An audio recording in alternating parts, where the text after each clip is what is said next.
আল্লাহ কোরআনে যা বলেছে ওই আয়াত বুঝাইতে গিয়ে যা যা বলা দরকার তাই বলা লাগবে না। খালি একটু শুরু করবে দেন, মজা তো সামনে গেলে পাবেন। অনেক কথা বলার আছে, কলজে ফাটিয়ে যাচ্ছে, খালি বলার সুযোগ দেন। কথা কোন ঠিক না? আজকে শিক্ষা ব্যবস্থা ধ্বংস হয়ে গেছে। আপনার মেয়ে কেমনে ঘুমাবে স্কুলে সেটা শিখে দিচ্ছে। হায়রে শিক্ষা কারিকুলামের যে অবস্থা, আজকে শিক্ষা ব্যবস্থা জীবন ও জীবিকা একটা সাবজেক্ট দেওয়া হয়েছে নতুন। মেয়েরা ডিম ভাজি কেমনে করবে সেটা স্কুলে যা শিখাবে।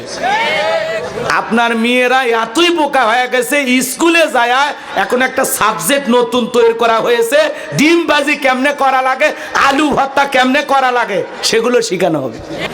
10টা হাদিস শিখান, 10টা কোরআনের সূরা শিখান, তা শিখাবেন না। যেগুলো শিখাইলে আল্লাহ ওয়ালা হবে এগুলো শিখাবেন না, শিখাচ্ছে আলু ভর্তা করা, ডিম কেমনে ভাজা লাগবে। শিক্ষা ব্যবস্থা নিয়ে আমি যে কথা বলতে চাচ্ছিলাম বলবো, রাগ করতেছেন নাকি? স্বাস্থ্য সুরক্ষার নামে একটা সাবজেক্ট দেওয়া হয়েছে, যেখানে আপনার ছেলে মেয়ে বয়স হওয়ার কারণে কখন কি আকৃতি ধারণ করে, মাসিক হয় কখন, কি ব্যবহার করা লাগবে, আজকে সমাজে এগুলো শেখানো হচ্ছে। এরপরে আপনার ছেলে মেয়ে যখন যুবক হবে দেহের ভিতরে কি কি পরিবর্তন দেখায়, তখন মন উতাল থাকে না পাতাল থাকে, এগুলো সন্তানদেরকে শেখানো হবে। এরপরে বলা হচ্ছে এসো বন্ধু হই। এই স্কুল কি প্রেম প্রীতি শেখানোর জায়গা? আজকে শিক্ষা ব্যবস্থাকে একেবারে ধ্বংস করে দেওয়া হচ্ছে। কথা বলে ঠিক কিনা? এমন শিক্ষা ব্যবস্থা আমাদের সন্তানদেরকে যদি আমরা শিখতে দেই, আমাদের ভবিষ্যৎ প্রজন্ম অন্ধকারের দিকে চলে যাবে। এরা গুনাহ শিখবে, অশ্লীলতার দিকে ধাবিত হবে। কথা বলেন ঠিক কিনা? এজন্য ভাইরা, অভিভাবক সচেতন হওয়া লাগবে। আপনার ছেলে মেয়েকে কি বই পড়তে দিয়েছে একটু খবর রাখেন। কথা কয় না? আজকে একটা ছেলে যুবক হইলে কি হবে না হবে সেটা বাপ ভালো বুঝবে। একটা মেয়ে যুবতী হলে কি হবে না হবে দাদি আছে, নানি আছে, মা আছে, এরা শিখাবে। ডিম ভাজি শিখার লাগবে আপনার। এ দুঃখ রাখবেন কই? আল্লাহ এদেরকে হেদায়েত দান করুন। জোরে বলুন আমিন। শোনেন, শিক্ষা ব্যবস্থায় পরিবর্তন আসবে তখন কোরআন সুন্নাহর শিক্ষা ব্যবস্থা আমরা ভিতরে ঢুকাইয়া দেব যখন। কথা বলে ঠিক কি না? হ্যাঁ, কোরআন হাদিসকে বাধ্যতামূলক করতে হবে শিক্ষা ব্যবস্থার ভিতরে, তাহলে কেবলমাত্র আমাদের সন্তানদেরকে আমরা আদর্শ মানুষ বানাইতে পারবো। কথা বলে ঠিক কি না? বাচ্চা কাচ্চা ইংরেজি পড়তে পারে না, হ্যাঁ, একটা বাচ্চার পিছনে হাজার হাজার টাকা কোচিং সেন্টারে খরচ করা লাগে। সাবজেক্টগুলো ভালো মতো পড়াও না, সেগুলো নাই, আর তোমরা নতুন নতুন পদ্ধতি আবিষ্কার করতেছো না। আল্লাহ আমাদের হেদায়েত দান করুক। জোরে বলো না আমিন। কথা অনেক বলবো বাজান, ভালো করে বোঝেন। আল্লাহ রাব্বুল আলামিন বলেন, কুলিল্লাহুম্মা মালিকাল মুলকি তুতিল মুলকা মান তাশাউ ওয়া তানজিউল মুলকা মিম্মান তাশা ওয়া তুইজ্জু মান তাশাউ ওয়া তুযিল্লু মান তাশা বিয়াদিকাল খায়র ইন্নাকা আলা কুল্লি শাইইন কাদির। আমার আল্লাহ দেখে বলেন, রাজত্ব দেওয়ার মালিক আমি আল্লাহ। তাহলে বলেন তো বাজান, ক্ষমতা দেওয়ার মালিক কে? আমার আল্লাহ বলেন, ক্ষমতা দেওয়ার মালিক আমি আল্লাহ। ক্ষমতা দেওয়ার মালিক, কেড়ে নেওয়ার মালিক, সম্মানিত করার মালিক, লাঞ্ছিত করার মালিক, সকল কল্যাণ কার হাতে? আর তিনি হলেন সর্ববিষয়ে শক্তিমান। বলেন আল্লাহু আকবার। তাহলে বলেন তো, রাজত্ব দেওয়ার মালিক কে? যে আল্লাহ ক্ষমতার চেয়ারে বসায়, আবার যদি কেউ বেয়াদবি করে, দাম্ভিকতা করে, অহংকার করে, সম্মান দিয়ে ক্ষমতার চেয়ারে বসান যিনি, বাড়াবাড়ি করলে জুতার বাড়ি খাওয়ায়া বিদায় করেন তিনি। ভালো করে বুঝবেন, যারা ক্ষমতার চেয়ারে বসে আদল প্রতিষ্ঠিত করে, ইনসাফ প্রতিষ্ঠিত করে, মানবতার অধিকার প্রতিষ্ঠিত করে, ইসলামের কল্যাণে, মানুষের কল্যাণে ভালো ভালো কাজ করে, তাদেরকে আল্লাহ ক্ষমতার চেয়ারে বসাইয়াও সম্মানিত করে। কিন্তু যারা ক্ষমতার চেয়ারে বসে দাম্ভিকতা করে, বাড়াবাড়ি করে, অহংকার করে, এই দুনিয়ার জমিনে এমনও মানুষ ক্ষমতার চেয়ারে বসেছিল, বাড়াবাড়ি করার কারণে জুতার বাড়ি খাওয়ায় আল্লাহ দুনিয়ার জমিন থেকে বিদায় করে দিয়েছে। কথা বলেন ঠিক কি না? আজও পৃথিবীতে দেখা হয়। শ্রীলঙ্কাতে দেখলেন ক্ষমতা নিয়ে বাড়াবাড়ি করলো, জনগণ নেতার এমন জায়গায় কাপড় ধরে টান দিয়েছে, হাফ প্যান্ট পরে নেতা পানিত নামছে। এ কথা কর না কে, রাগ করতেছেন নাকি আপনারা? তাহলে ক্ষমতা দেওয়ার মালিক কে? কেড়ে নেওয়ার মালিক, সম্মানিত করার মালিক, লাঞ্ছিত করার মালিক। তাহলে সকল কল্যাণ কার হাতে? আরো জোরে বলেন, কল্যাণ কার হাতে? আমার ভাইয়েরা, আমাকে একটু সুযোগ দেন, আমি যে কথাটা বলতে চাচ্ছিলাম। তাহলে আমরা এতটুকু পরিষ্কার হলাম যে সকল কিছুর ক্ষমতার একমাত্র মালিক আল্লাহ। তাহলে দুনিয়াতে যারা ক্ষমতা পায় এরা কি? কথা কয় না। আপনাদের এই এলাকার নাম কি বলেন? হ্যাঁ, গোসাইবাড়ি থেকে মনে করেন একজন মানুষ যদি ঢাকায় যায় চাকরি করার কারণে, চাকরি যদি করে ওই এলাকায় ভাড়া থাকা লাগবে না? একটা ফ্ল্যাটে ভাড়া থাকবে, 10 বছর 20 বছর চাকরি করুক, পরিচয় একটাই, সে কি? ভাড়াটিয়া। কথা বলেন কি? তো পৃথিবীর জমিনে আল্লাহ মানুষকে ক্ষমতা দেয়, কেউ 5 বছর, কেউ 10 বছর, কেউ 20 বছর, কেউ 50 বছর।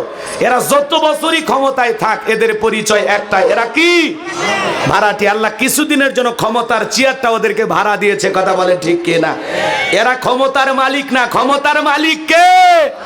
আল্লাহ কিছুদিনের জন্য ক্ষমতার চেয়ারটা দিয়ে বান্দাকে পরীক্ষা করে যে দেখি বান্দা এই চেয়ারে বসে কি করে। কথা বলেন না কেন? ওয়ায়ামুদ্দুহুম ফি তুগয়ানিহিম ইয়ামাহুন। আল্লাহ অবকাশ দেয়, ছাড় দেয়, ছেড়ে দেয়। শোনেন, ঘুড়ি চেনেন না আপনারা? কথা কয় না। ঘুড়ি যখন আকাশে ওড়ে, নাটাই সুতো কার হাতে? যে ঘুড়িটা উড়াইতে গেছে ওর হাতে নাটাই সুতা। ঘুড়ি যখন আসমানে যায়, ও মনে করছে সব আমার। কথাকে বোঝে না? যত উপরে ওঠে কয় সব আমার, যত উপরে ওঠে সব আমার। ও মনে করছে আর জীবনে কোনোদিন ওখান থেকে আর নামা লাগবে না। কিন্তু এই ছেলেটার যখন খেলা শেষ হয়ে যায়, মন চায় আর খেলবো না, তখন নাটাই সুতো ধরে কি করে? টান মারে। ও তখন কিন্তু দেখবেন আস্তে সামনে এদিক ওদিক খালি বেকা হয়। দেখেননি? দেখেননি? বেকা হইতে হইতে মালিকের কাছে ধরাই দেবে না, পরিশেষে যা দেখবেন এমন কায়দায় উল্টো দিক হয়ে পড়ে যায়, হয় বাঁধঝাড়ের ভিতর ঢুকে যায়, আর না হলে পানির তলে ডুবে। কথা কন ঠিক কিনা? কারণ ওই জানে যে বহুদিন ওর মালিক বাক্সে বন্দি করে রাখছে, ধরা দিলে আবারও বন্দি করে রাখবে, এই ভয়ে সহজে ধরা দিতে চায়। কথা বলেন ঠিক কিনা? আজকের পৃথিবীতে তাই সমাজের মানুষগুলো ওইরকম মনে করতেছে যে না, আমি তো আছি, আমি এখান থেকে নামা যাবে না, এখান থেকে পিছপা হওয়ার কোনো সুযোগ নাই। অনেকে অনেক কিছু ভাবতেছে, কিন্তু মনে রাখবেন বাজান, দুনিয়া কারো চিরস্থায়ী নয়, সবাইকে বিদায় নিতেই হবে। কথা বলেন ঠিক কিনা? এই দুনিয়ার দাম্ভিকতা অহংকার চিরকাল থাকবে না, সব চূর্ণ বিচূর্ণ করে দিবেন তিনি কে? আজকে নেতানিয়াহু, তার নেতানিয়াহু এর অর্ডারে হাজার হাজার মুসলমানের রক্ত ঝরানো হচ্ছে। জো বাইডেন বলতেছে নেতানিয়াহু বাড়াবাড়ি করতেছে, একবার কয় হামলা করো, আর একবার বলে বন্ধ করো। ভারতের দাদা একবার বলে আমি ইসরায়েলের পক্ষে, আবার কিছুদিন পরে বলতেছে না, এগুলো অমানবিক হামলা, এগুলো করা ঠিক হচ্ছে না। এরা হলো মুদ্রার এপিট আর ওপিট, এদেরকে চেনা বড় কঠিন। এরা হলো বহুরূপী। কথা বলেন ঠিক কিনা? এরা হলো সুযোগ সন্ধানী, এদেরকে বোঝা বড় মুশকিল। যাই হোক, আমি আপনাদের উদ্দেশ্যে একটা কথা বলতে চাচ্ছিলাম, দুনিয়াতে যত মানুষ ক্ষমতার চেয়ারে বসুক, সবাই কি? ভাড়াটিয়া। কথা বলে না কেন ভাই? আমরা যে দুনিয়াতে আসছি, আমরাও কি? ভাড়াটিয়া। সবাইকে বিদায় নিতে হবে, ভালো করে বোঝার চেষ্টা করবেন। আল্লাহ রাব্বুল আলামিন বলেন, তাবারাকাল্লাযী বিয়াদিহিল মুলকু ওয়া হুয়া আলা কুল্লি শাইইন কাদির। আমার আল্লাহ দেখে বলেন, মহামান্বিত সে সত্তা যার হাতে সর্বময় কর্তৃত্ব, রাজত্ব পাওয়ার ক্ষমতা, তিনি হলেন সর্ববিষয়ে শক্তিমান। তাহলে সকল ক্ষমতার একমাত্র মালিক কে?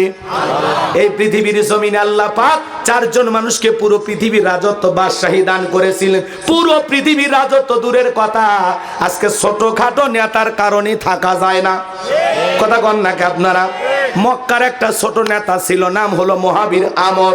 নবীজি হিজরত করে মদিনায় চলে গেছেন। শোনেন, এ ছিল একটা গোত্রীয় লিডার। বর্তমানে যেরকম চেয়ারম্যান মেম্বার বলা হয়, ছোট একটা এলাকার নেতা, এরকম গোত্রীয় লিডার ছিল এই মহাবীর আমর। নবীজিকে হত্যা করার শপথ গ্রহণ করলেন প্রতিমার সামনে দাঁড়ায়া, লাত, উজ্জা, দেবদেবী, সরস্বতী, রাধা কৃষ্ণ এগুলোর সামনে দাঁড়াইয়া তরবারিটা উঁচু করে ডেকে বলতেছে, যতক্ষণ আব্দুল্লাহর বেটা মুহাম্মদ সাল্লাল্লাহু আলাইহি সাল্লামের কাল্লা না ফেলাইতে পারবো ততক্ষণ পর্যন্ত আমি এক ফোঁটা পানিও পান করব না। জোরে বলেন নাউজুবিল্লাহ। আমার নবীর কাল্লা ফেলাইয়া দিতে চায়, কারণ কি? আমার নবীকে আর পাকা ধানে মই দিছে? এর বাড়িতে চুরি করতে আসছিল? আমার নবীর অপরাধ কি? নবীর একটাই অপরাধ, নবী কালেমার দাওয়াত দেয়, ইসলামের প্রচার প্রসার করে, এক আল্লাহর পথে মানুষকে দাওয়াত দেয়। নবী কোরআনের কথা বলে, কালেমার কথা বলে, এটাই কাফেরদের সহ্য হলো না। এই জন্য মহাবীর আমর শপথ করলো, নবীর মাথা না নেওয়া পর্যন্ত এক ফোঁটা পানিও পান করবে না। এই কথা বলে নবীর কাল্লা নেওয়ার জন্য মদিনার পথে রওনা করলেন। মদিনায় নবী কাফেরদেরকে নিয়ে কোনো তার মাথা ব্যথা নাই। এইবার কাল্লা নেওয়ার শপথ করে যখন মদিনার পথে মহাবীর আমর রওনা করলো, আল্লাহ পাক এই খবর বিশ্ব নবীর কানে পৌঁছায়া দিলেন। নবীজি যখন জানতে পারলেন মক্কার মহাবীর আমর আমার মাথা নেওয়ার জন্য রওনা করেছে, নবীজি আমার টেনশনে পড়ে গেলেন, কি করা যায়?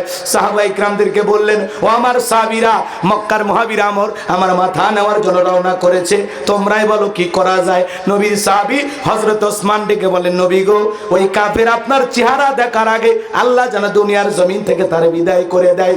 আপনি আল্লাহর এত বড় নবী, আল্লাহর কাছে দোয়া করেন, আল্লাহ ওই আমরের হাত পা প্যারালাইজ করে দাও, আপনার কাছে যেন পৌঁছানোর শক্তি না থাকে। ওসমান হলো নরম সাহাবী, সব সময় দোয়ার পক্ষে। সুবহানাল্লাহ বলেন। সুবহানাল্লাহ। নরম মানুষ কার পক্ষে?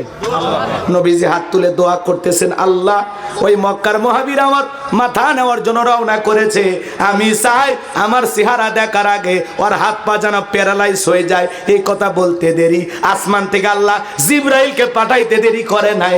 আমার আল্লাহ ডেকে বলে, হে জিবরাইল, যা তাড়াতাড়ি আমার বন্ধুকে জানায় দে, আমি আল্লাহ পাক শুধু দুই হাত দোয়া করার জন্য দেই নাই, মাঝে মাঝে জালেম আর বেঈমানদেরকে সাইজ করার জন্য দুই হাতে লাঠি তুলে নেওয়া লাগবে। আল্লাহু আকবার বলেন। নবী এসে বলে, এদিক খেয়াল করেন, জিবরাইল এসে বলে, নবী দোয়া কবুল হবে না, হাত নামান। নবীজি তখন হাত মুখে না নিয়া হাঁটুর উপরে রেখে দিলেন। আমরাও দোয়া করি, বাপরে বাপ, বগুড়ার অনেক মানুষ, আপনাদের এলাকায় আছে কিনা এরকম দোয়া করে আর এরকম দড়ি পাকায়? এ কথা কয় না কে? আছে আছে, দোয়া করে আর এরকম দড়ি পাকায়, আবার কেউ পেশার মাপে। কথা কন ঠিক কিনা? এগুলো মুনিয়াজাতের সাইজ। আবার সবচাইতে চালাক যুবকেরা হুজুর যতক্ষণ দোয়া করে চুপচাপ থাকে, যখন হুজুর হুজুর আজকের দোয়া সেই হচ্ছে, ও কি দোয়া ধরছিল ভাই? এরকম চালাক বাটপার আছে না?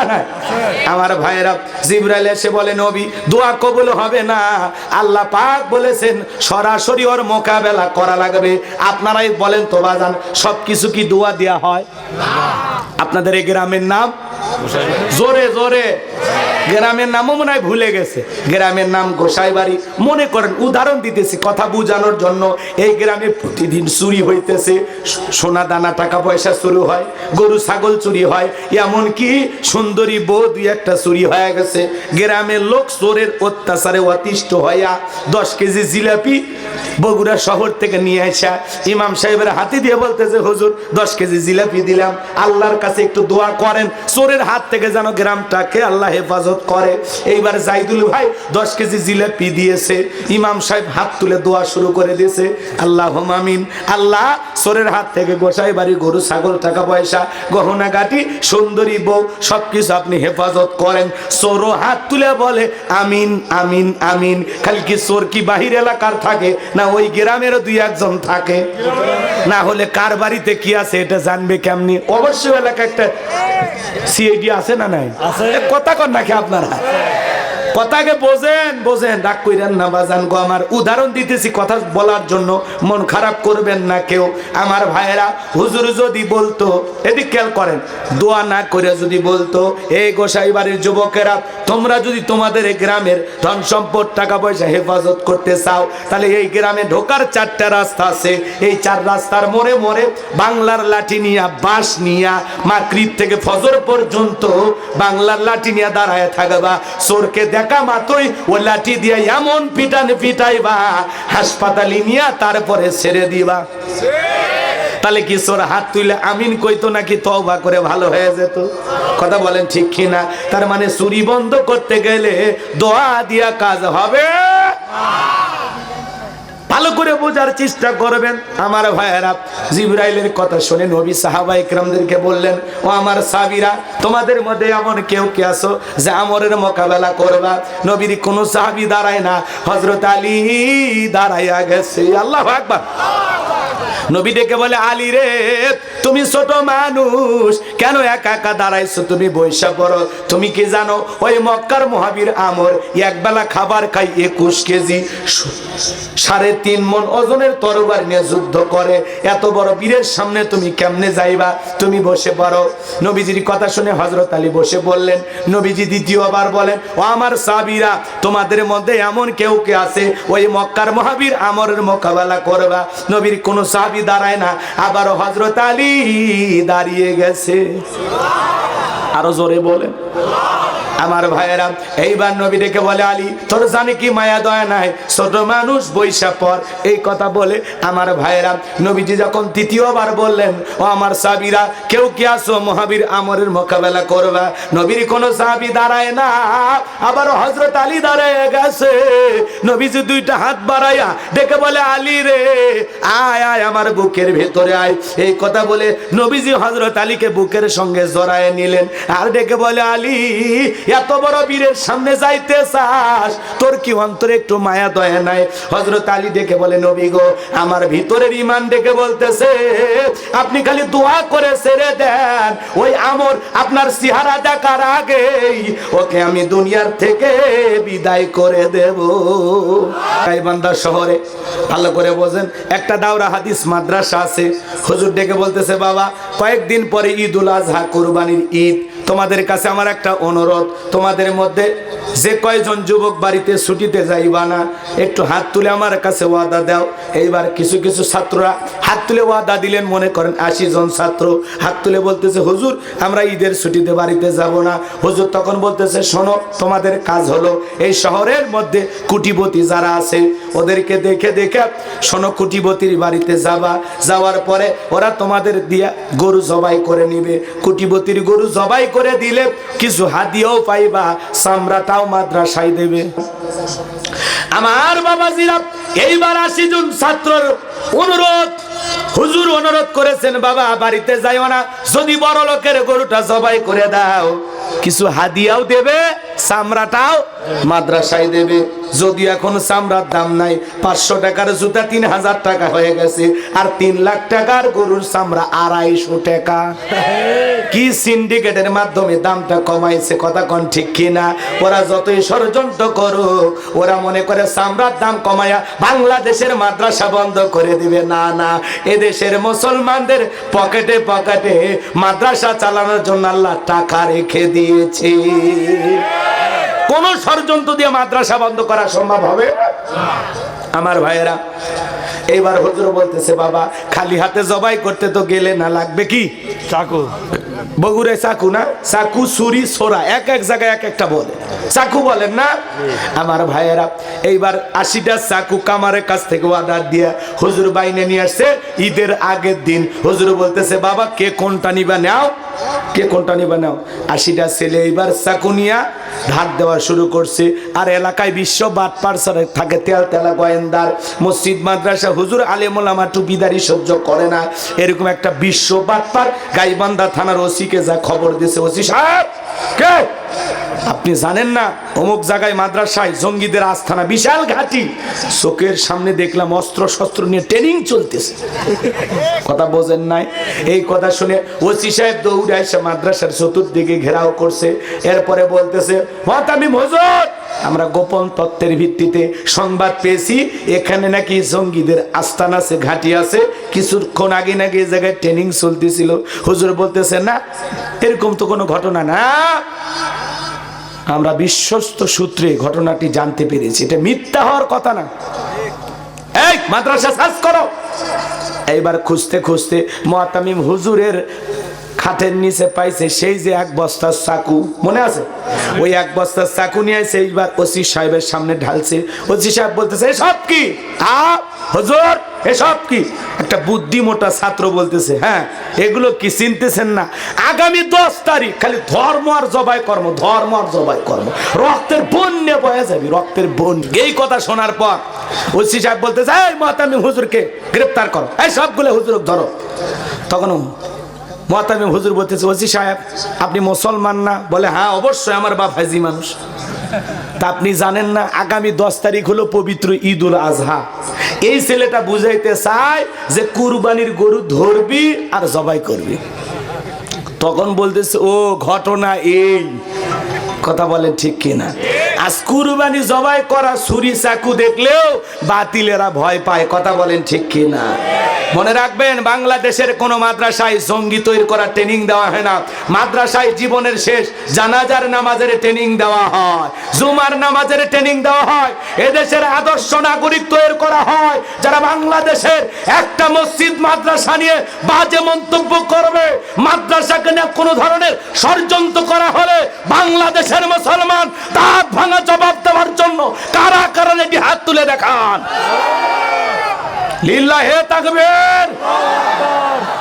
কোরআনের শিক্ষা ব্যবস্থাকে নিয়ে ষড়যন্ত্র করা। তোমরা আলু ভাজি শিখাচ্ছ, ডিম ভাজি শিখাও, আলু ভর্তা শিখাও, সমস্যা নেই। মহিলারা কোন সময় কি কাপড় ব্যবহার করবে শিখাও। মাদ্রাসার দিকে নজর দিও না। আল্লাহ হেদায়েত দান করুক। জোরে বলেন আমিন। চলেন সামনের দিকে যাই।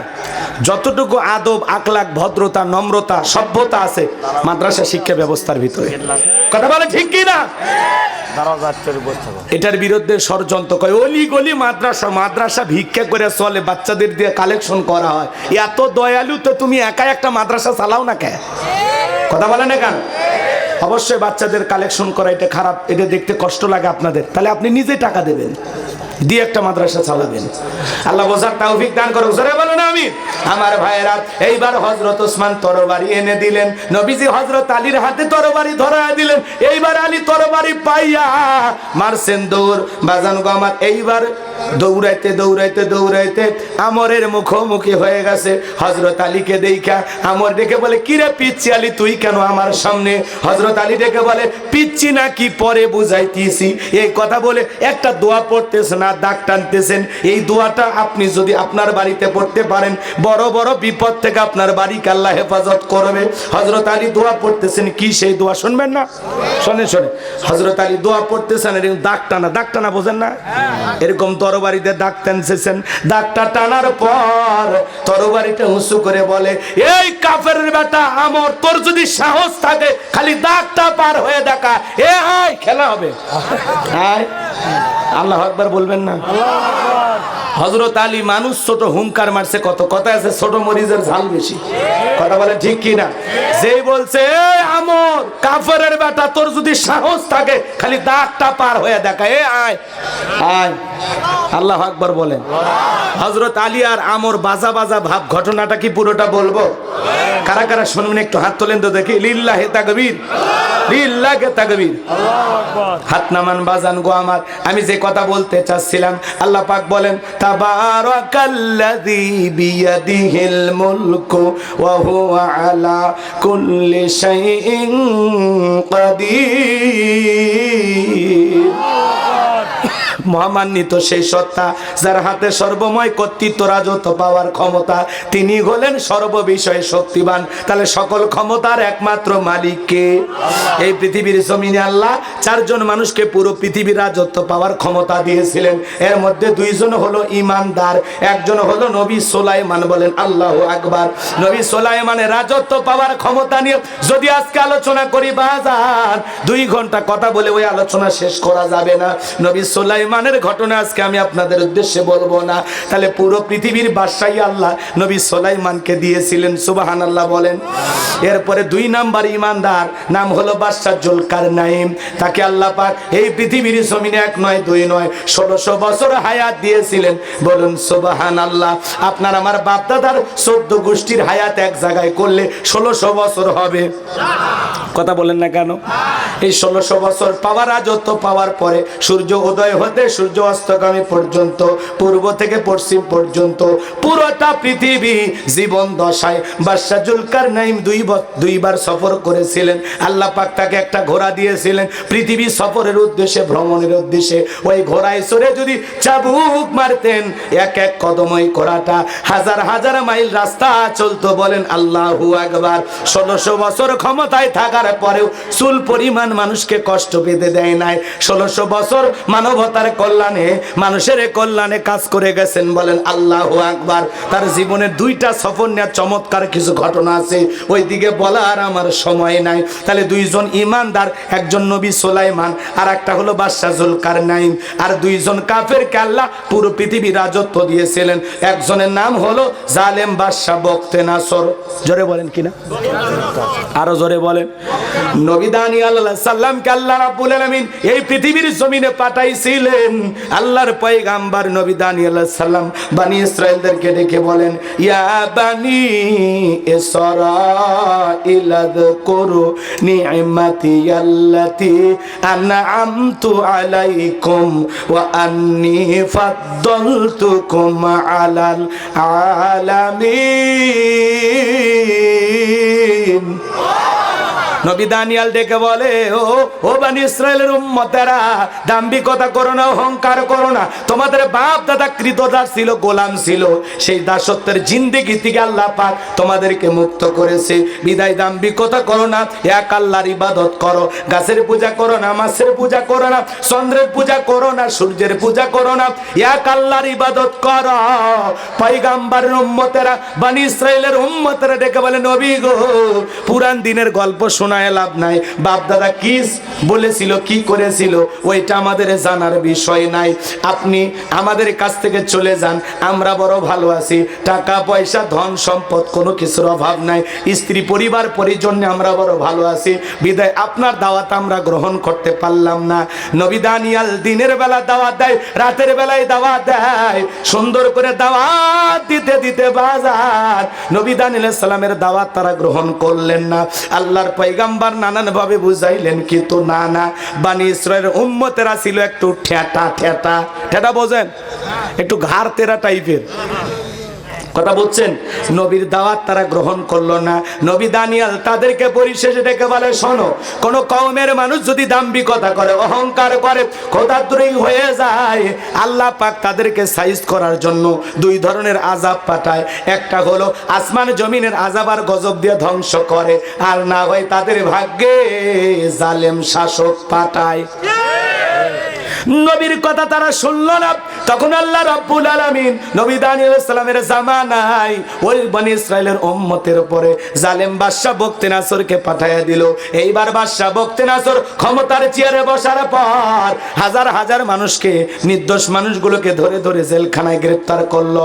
গ্রেফতার করতে করতে নবী দানিয়েল সালাম সহ তার 70,000 উম্মতকে জেলখানায় বন্দী করেছে। তাহলে নবী মানুষ কোন জায়গায়?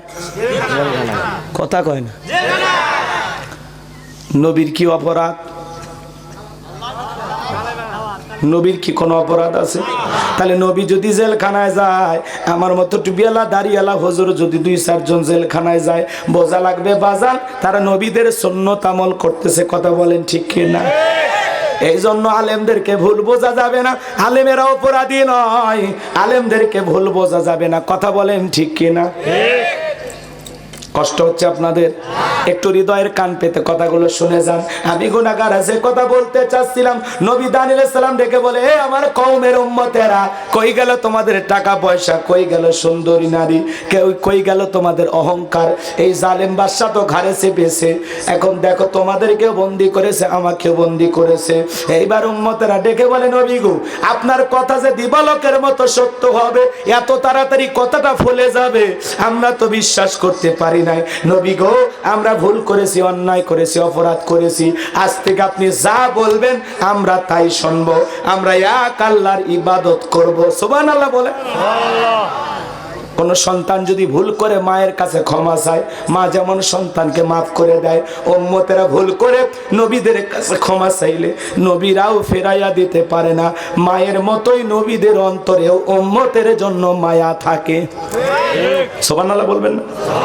নবী দানিয়েল ডেকে বলে, শোনো, যদি তোমরা এখান থেকে মুক্ত হতে চাও, যদি আমার কাছে তওবা করে তোমরা ফিরে আসতে চাও, যদি আজ থেকে এক আল্লাহর ইবাদত করো, এটা যদি তোমরা স্বীকৃতি দাও, তাহলে আজকে রাত 12টার পরে আমি যখন আল্লাহ বলে ডাক দেব, আমার সাথে তোমরা ঘুম থেকে জাগ্রত হবা, আল্লাহর কাছে কাকুতি মিনতি সহকারে আমরা দোয়া প্রার্থনা করব। একমাত্র আল্লাহই পারে বাদশা বখতিয়ার জেলখানা থেকে মুক্ত করে দিতে। নবীর কথা শুনে উম্মতেরা বলে, আমরা রাজি আছি। রাত 12টার পরে নবী দানিয়েল আলাইহিস সালাম আল্লাহ বলে ডাক দিয়েছেন, তার ৭০,০০০ উম্মত আল্লাহ বলে ডাক দিয়েছেন। এমনকি জেলখানার ইট পাথর বালু থেকে পর্যন্ত আল্লাহু আকবারের আওয়াজ বের হয়েছে। আল্লাহু আকবার। আমার ভাইয়েরা, নবী দানিয়েল তখন উম্মতদেরকে নিয়ে পবিত্রতা অর্জন করার পর সিজদা দিয়ে চোখের পানি ছেড়ে দিয়ে কাঁদলেন, আল্লাহর কাছে দু হাত পেতে মুনাজাত করতে লাগলেন, আল্লাহ, আমার উম্মতেরা ভুল বুঝেছিল, ভুল পথ থেকে তারা ফিরে এসেছে, তারা তওবা করেছে, আজ থেকে তারা একমাত্র আপনার ইবাদত করবে আল্লাহ, আর তারা গুনাহের কাজ করবে না, ভুল পথে পরিচালিত হবে না, আপনি আমার উম্মতদেরকে মাফ করে দেন। নবী দানিয়েল আলাইহিস সালাম যখন কাকুতি মিনতি সহকারে চোখের পানি ছেড়ে দিয়ে আল্লাহর কাছে দোয়া করে, আমার আল্লাহ আসমান থেকে বলে, ও নবী দানিয়েল, আর কাঁদতে হবে না, আর কাঁদতে হবে না, তোমাদের দোয়া আমি আল্লাহ কবুল করে নিয়েছি, আর ওয়াসিরেই বাদশা বখতিয়ার জেলখানা থেকে মুক্ত করার ব্যবস্থা আমি আল্লাহ করে দেব। জোরে বলেন। কষ্ট হচ্ছে আপনাদের? আমার ভাইয়েরা, এইবার আল্লাহ পাক জালেম বাদশা বখতিয়ারকে রাতের বেলা একটা মারাত্মক ভয়ঙ্কর স্বপ্ন দেখাইছে। ঘুম থেকে চিৎকার মেরে উঠছে। প্রহরী যারা ছিল ডেকে বলে, নেতা এত জোরে চিৎকার মেরে উঠলেন? কয়, চেহারা দেখে বোঝো না, এমন একটা মারাত্মক ভয়ঙ্কর স্বপ্ন দেখেছি, তাড়াতাড়ি দেশের যত স্বপ্নের তাবির কারক আছে, জ্যোতিষী আছে, গণক আছে, ওদেরকে আমার দরবারে উপস্থিত করো, আমি স্বপ্নে যা দেখেছি এই কথা তাদের সামনে বলবো, আর তারা স্বপ্নের ব্যাখ্যা বলে দেবে। এই স্বপ্নের ব্যাখ্যা না জানা পর্যন্ত আমি আর ঘুমাইতে পারবো না। এইবার পরের দিন সকালবেলা বাদশার দরবারে হাজার হাজার জ্যোতিষী যারা স্বপ্নের ব্যাখ্যা বলতে পারে, গণক, সবাই হাজির হয়ে গেল। বাজান গো আমার, এইবার জালেম বাদশা বখতিয়ার যখন তার স্বপ্নের কথা বলতে যাবে, আল্লাহ পাক ওই মুহূর্তে বাদশা বখতিয়ারের মাথার মেমোরির মধ্যে ভাইরাস ঢুকে দিয়েছে। ওই কথাগুলো নিয়ে যায় আল্লাহ তাআলা তার পয়গাম্বার দানিয়েল আলাইহিস সালামের মাথার মেমোরির মধ্যে সেভ করে দিয়েছেন। এইবার জালেম বাদশা যখন স্বপ্নের কথা বলতে যাবে, তখন বলতেছে, গতকাল রাত্রে কি স্বপ্নের কথা ভুলিয়ে দিলেন কি? আরো জোরে, আরো জোরে। শাল্লাজু আছে না নাই? একটু বোঝার চেষ্টা করেন।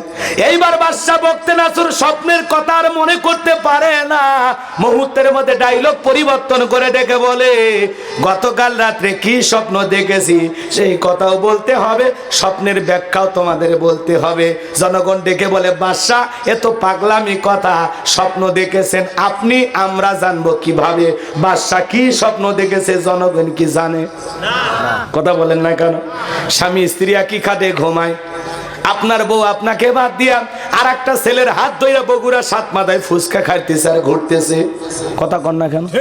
আপনি যদি টের পাইতেন আপনার বউ আপনাকে বাদ দিয়ে আর একটা ছেলেকে নিয়ে পার্কে ঘরে ঘুমাইতে দিতেন?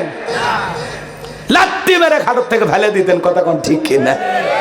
কিন্তু আপনার বউ স্বপ্নে কি দেখে আপনি স্বামী জানেন না, আবার আপনি স্বামী আপনার বউকে বাদ দিয়া আর একটা ছেলের ভালো করে বোঝেন। আর একটা মেয়ের হাত ধইরা আপনি কি করছেন? কফি শপে যায় কফি খাইতেছেন, কথা বোঝেন না। এখন অবশ্য আপনারা এগুলো করেন না, ভালো আপনারা, কথা কন না। পরকীয়া আছে না নাই? আছে। এ জোরে বলেন আছে না নাই?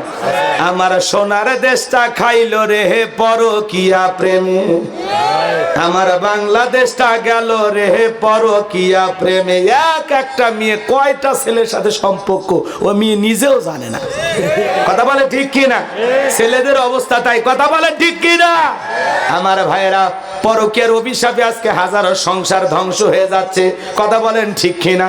ফুটফুটে স্বামী রেখা পাতিলের মতো নাইজিরের কালো মাল পছন্দ করে, এ কথা কন না কে? স্বামী শিক্ষক, বালির চাপাতে মেরে টোকায়ের সাথে বিয়ে বসছে।